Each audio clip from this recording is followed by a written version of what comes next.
mayroon na namang mapaplaning nito mga kababayan dahil mayroon na namang hint na binitawan si dating Pangulong Duterte mga kababayan na posibleng may kinalaman dito sa gulo sa politika. Ang sabi kasi ni dating Pangulong Digong mga kababayan ay may grupo daw kakausap sa kanya. Tapos na daw nilang kinausap si Inday mga kababayan at ngayon, siya naman. Hindi daw kasi stable mga kababayan ang sitwasyon ngayon doon sa taas. At malay daw natin, biglang babaliktad ang tadhana. At malay daw natin, silang lahat mga kababayan doon na magtatrabaho sa Malacanang. Yan talaga ang sinabi ni dating Pangulong Duterte mga kababayan dito sa kanyang speech sa Davao City. Panoorin po ninyo ha. Pero nakakaintindi ba ng Bisaya itong singagnag mga kababayan? Kung hindi, atin-atin lang po ito mga kababayan ha. Huwag niyong i-share sa kanya. Tayo-tayo lang ang nakakaalam. Ita-translate po natin mga kababayan dahil nasa local dialect po ito ni dating Pangulong Digong. Panoorin po ninyo ha. Hindi guwapo ang panahon. Hindi maganda ang panahon. Sa lahat po ito na hindi nakakaintindi ng Bisaya mga kababayan ha. Ika-translate natin. Basig mo kalit na yung baliktad. Baka bigla na lang itong babaliktad. Yung panahon daw mga kababayan. Pero kitang sa ubos, wala tayo labo. Pero tayong nasa baba, hindi tayo kasali. Yun lang nasa taas mga kababayan. Pero ngayon mag-istorya na ako. At mayroon daw gustong makipag-usap sa kanya mga kababayan. Sino PRRD? Sino? Gustong malaman ni ngag-ngag mga kababayan kung sino. Sagay ako na, presidente ko. Dati ako presidente. Samot lang o magaguan ang lugar maski. Ang sabi niya mga kababayan, ewan ko lang kung sasama ba si Baste. Gusto ko sila maging istorya. Dahil gusto rin Kumalang sila sa istorya ng Inday. Dahil gusto rin nilang makausap si Baste. Dahil tapos na silang mag-usap ni Inday. Sino yan? Pero ganit ni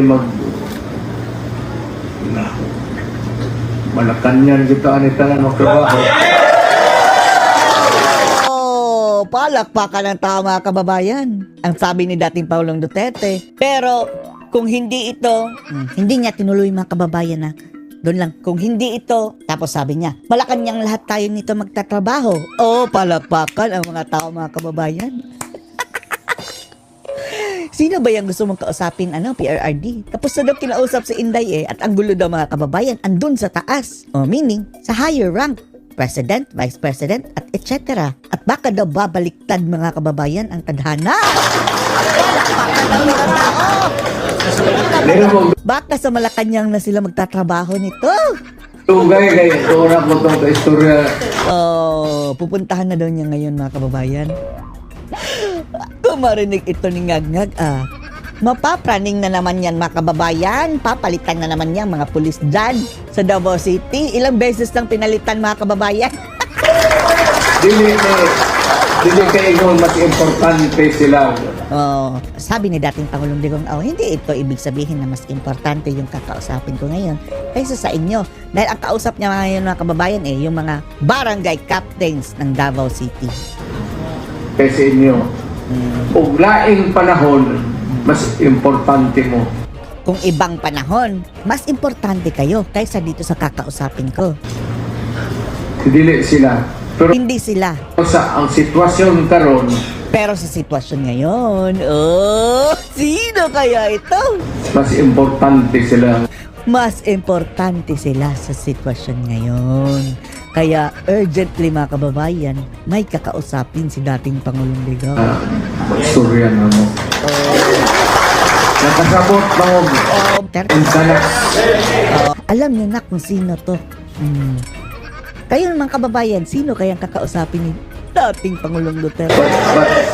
Actually, hindi siya ang kakausap. Siya ang kakausapin. Tapos nang kinuusap si Sara mga kababayan. Ano mo nga, ana na ang sitwasyon. Sabi ni dating Pangulong Digong, alam niyo na ganyan na ang sitwasyon. Meaning, not stable, di ba? So, Gilid. kung gawaton ba ninyo ang akong pagkatao, Pero hanggang doon lang yung mga kababayan ha. Umalis na si PRRD after nun.